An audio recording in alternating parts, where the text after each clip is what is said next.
Hey there, Michael Griffiths here, founder of Referral Marketing Guru. Thanks for joining us on our Get More Referrals Today podcast, or if you're watching us across any of our social platforms or on Referral Marketing TV on YouTube. Really excited for today.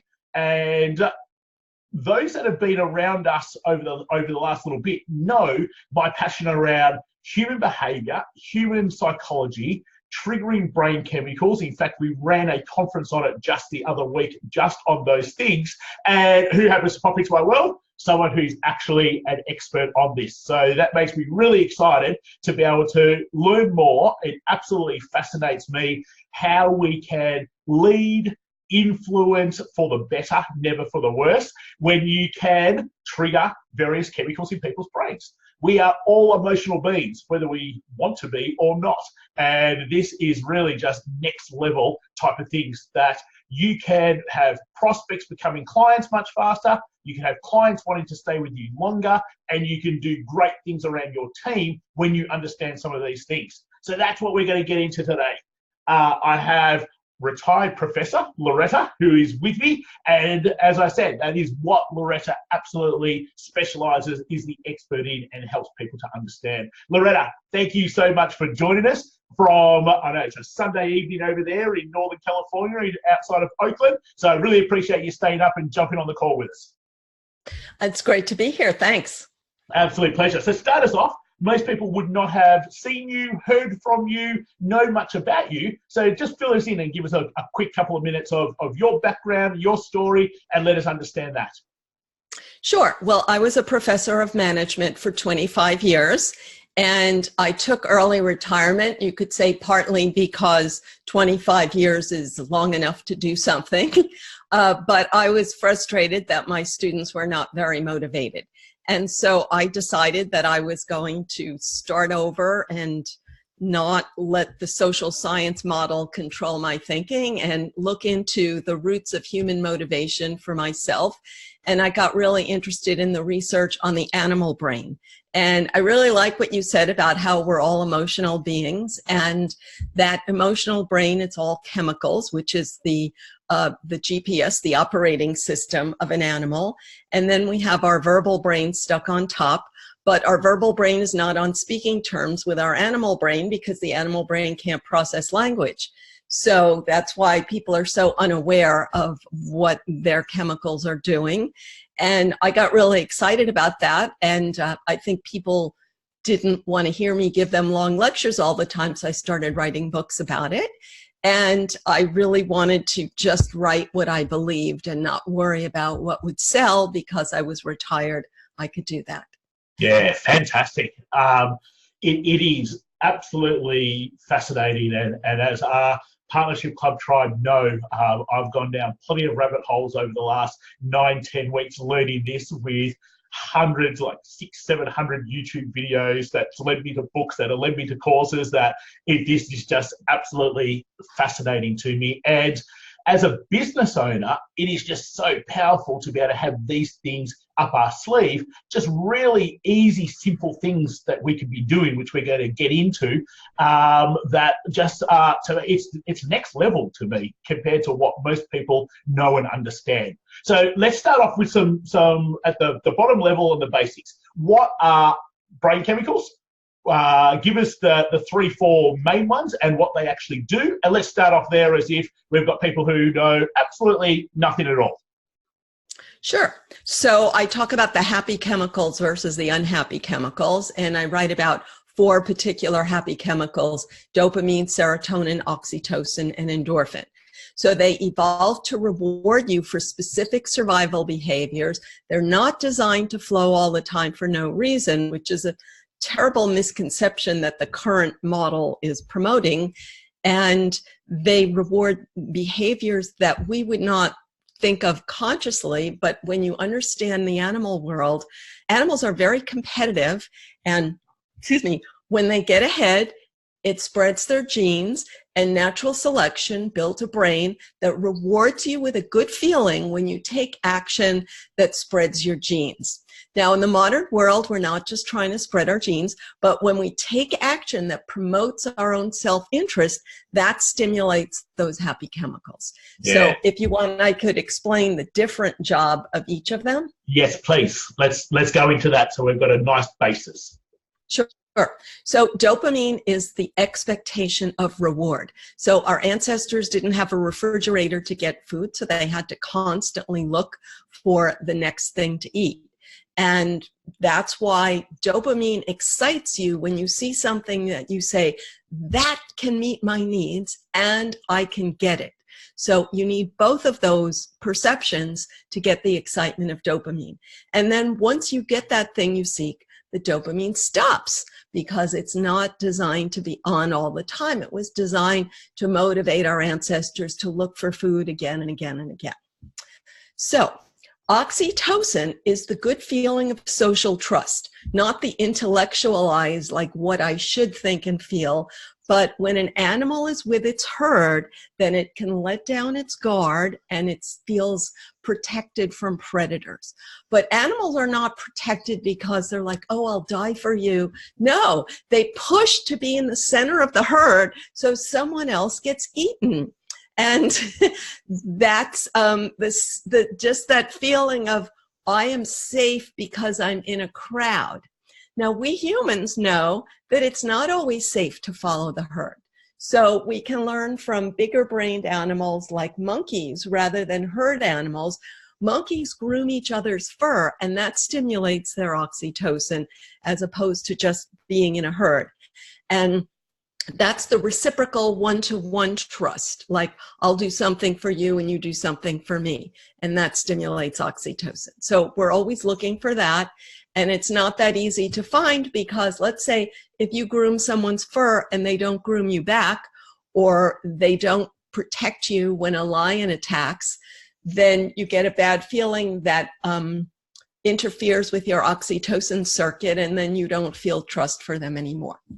So the next chemical, serotonin, people have probably heard a lot about this in the context of antidepressants.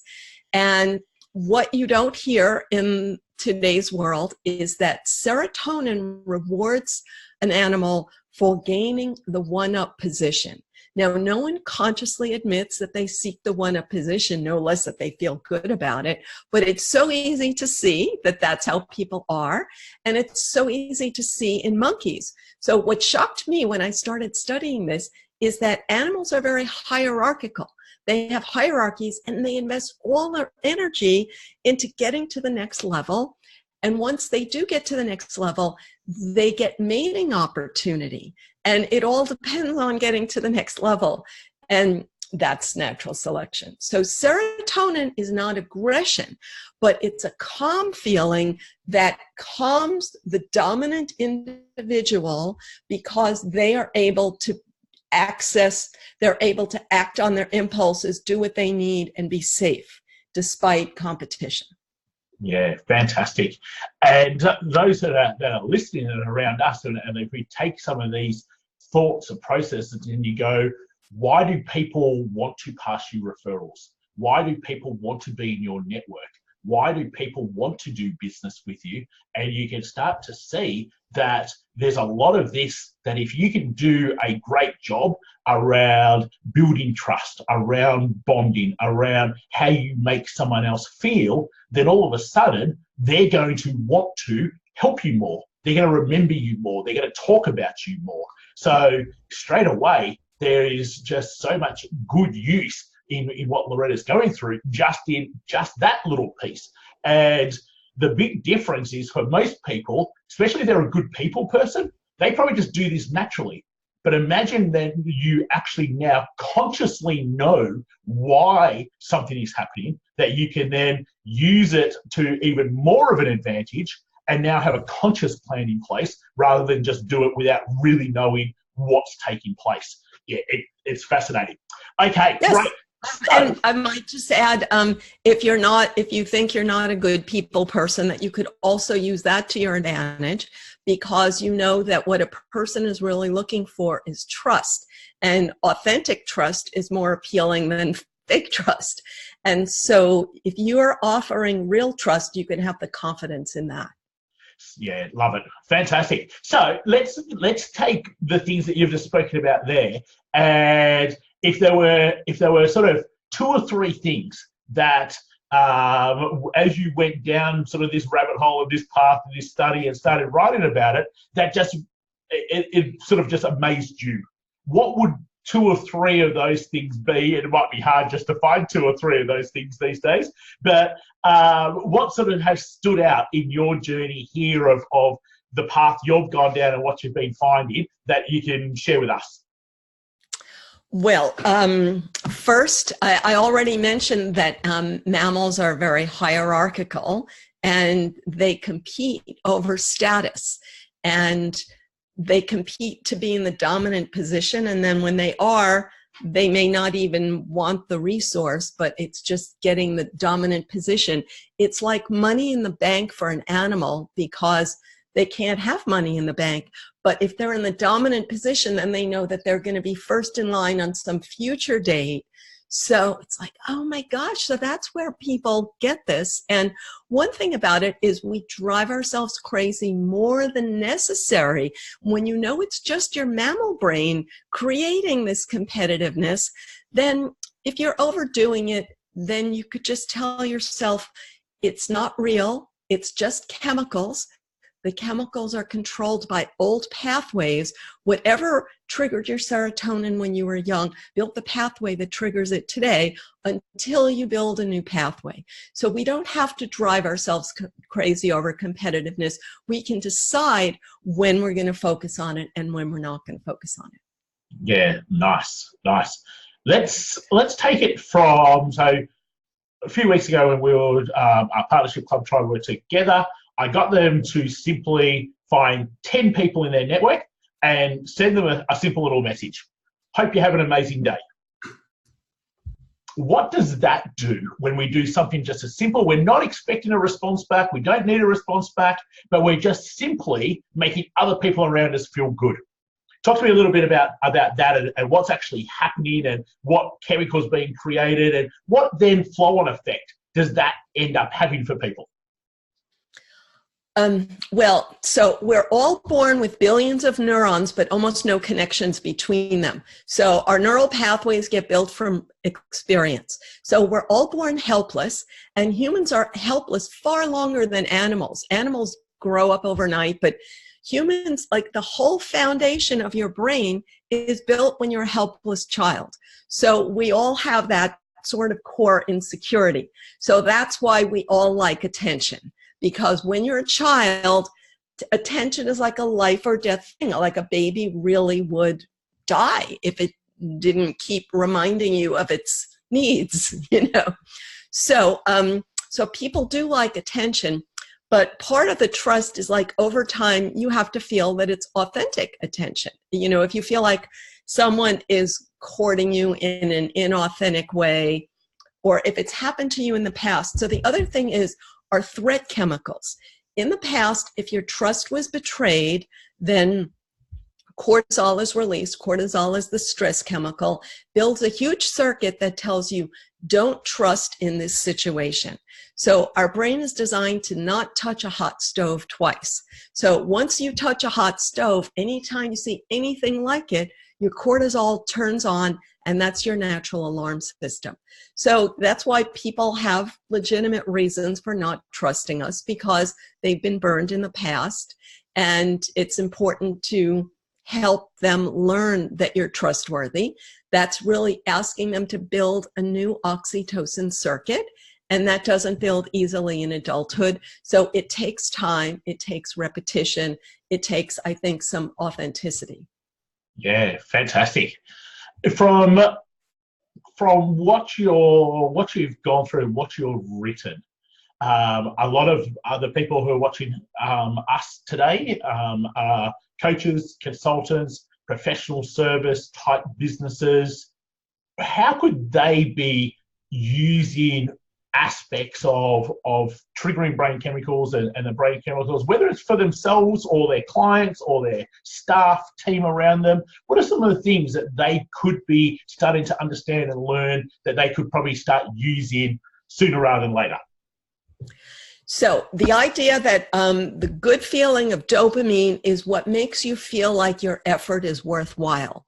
So if you were like, if a lion ran after everything, it would starve to death. So a lion is always making careful decisions about what it runs after, because it needs its full 100% investment in order to actually catch something. So it has to let some things go in order to wait for the right target. When you see the right target, that turns on your dopamine. You feel good, you feel motivated, and it also releases your reserve tank of energy. So the problem is that our lives have a certain amount of repetition, and the lion gets excited because it's hungry. But when we're not hungry, it's hard to get motivated. And that's why sometimes we try to motivate ourselves with pie in the sky, with grandiose dreams. And then after a while, you get frustrated because your brain only gives you the dopamine if it sees that you're getting closer to the top of the mountain. If you're not getting closer to the top of the mountain, it doesn't give you dopamine. So what I always tell people is divide your goals into small steps and take small steps often, and you'll get a little bit of dopamine all the time. So you could get a little bit of dopamine before lunch with a 10-minute step that you've been putting off. And you hate to start it, but after 10 minutes, you'll feel great. So when you understand your dopamine, that's a useful trick. Yeah, fantastic. Great. For people who have pretty much come across you for the first time, how do you help people? Well, I'm not a clinician, so I write books. I have a Facebook discussion group, a lot of social media. I create a lot of resources now for people who don't like to read, videos, animation, things like that. And frankly, I'm disappointed that you say you've read hundreds of books and videos and haven't run across my stuff. Or maybe you did and didn't know it was me. I don't know. Haven't put the pieces together, quite possibly. Well, anyway, I will send you a link to my video and to my books, etc. But so I've created the Inner Mammal Institute, and some people write to me, and I'm pleased to discuss with people. But I don't do like one-to-one services. I mean, I do officially, but I do it very little. Yeah, fantastic. And wherever you are watching this, you'll see in the links below where you can go and join the Facebook group and see where those resources are. So make sure you click on the links below on this page, and you can get your hands on plenty of more great resources. So it's a real fascinating topic that can give our coaches, our consultants, our professional service business owners a real leg up over what most of the other people are doing when you start to understand the way we think, how we are as emotional beings. And as I said, whether we like it or not, we actually all make decisions based on emotions. You're not making it based on logic. You might think you are, but you're not. You might justify it logically, but the decision you made was all based on emotion. So, exactly. Yeah, so therefore, if you can and I said it to our guys, you can only use it ever for good, but it is just quite powerful what you've got the ability to be able to do. And it really, when being used for good, is not only going to make yourself feel better and trigger the chemicals within yourself, you're also going to make everyone around you feel much better at the same time. And I just think that's a fantastic. I say one thing because people may think, well, what good is our logical human brain if we don't use it to make decisions? So can I say something about how the two brains work Please. Together? Because that's the secret to being human, is we have two brains because we need both. And instead of them being at war with each other, we have to teach them to work together.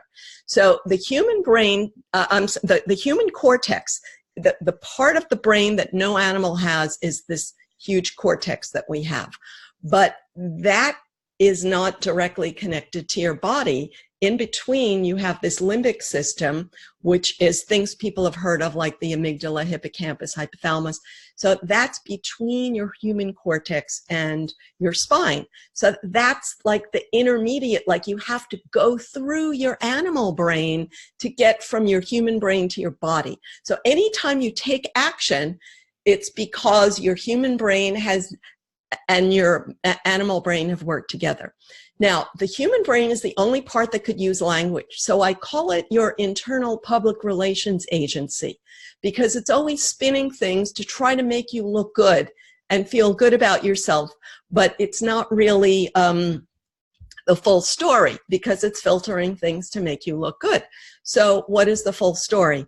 Well, like as we said, that people feel good about self-interested impulses that they're not supposed to admit. So what else does the human brain do? It has the power to step on the brakes. So when your animal brain wants to do something, your human brain can say, whoa, that's not going to work out, because the human brain can anticipate the future. But then it can't come to a decision, just as you said. You probably read Gut Feelings, that book, I don't know. So the human brain can say, plan A is not going to work, let's look for a plan B. But then you can't implement plan B until you persuade your animal brain with plan B. Or maybe it'll take a plan C. So that's sort of the job of the human brain. Yeah, fantastic. Lovely. I said I could go on for hours and hours, but I'm going to get people to join your Facebook group, to grab the resources. I really encourage you to learn more around this. As I said, I think it's absolutely fascinating that it's a piece of the puzzle that for most business owners, they don't give enough thought to, and it could really be a great advantage when you understand human behavior, human thinking from just so many different levels, from a sales level to a marketing level to a relationship level to so many different levels that this is beneficial on. So make sure you grab the resources. Make sure if you've got a question, you reach out to Loretta. And Loretta, thank you so much for staying up and for joining us. It's been fascinating, and I'm certainly looking forward to being able to follow and do more of the things that you've got online. Great, thanks. And I just want to mention that Facebook is a very small part of what I do. I just mentioned that because you asked me how I interact with people directly. But my website has lots and lots of other resources. Perfect. And as I said, that link will be below. Yeah, below on the page. So make sure you click on all the links, find out more, get yourself better educated. Reach out to Loretta if you've got any questions whatsoever. Otherwise, it's been great having you on Get More Referrals Today podcast. Again, whether you're watching this through iTunes, Spotify, YouTube, or any of the social networks, thanks for jumping on. Thanks for joining us, and we'll catch you again next week. Thank you, Loretta, for joining us. You're welcome. Take care. Thank you. Thank you, everyone.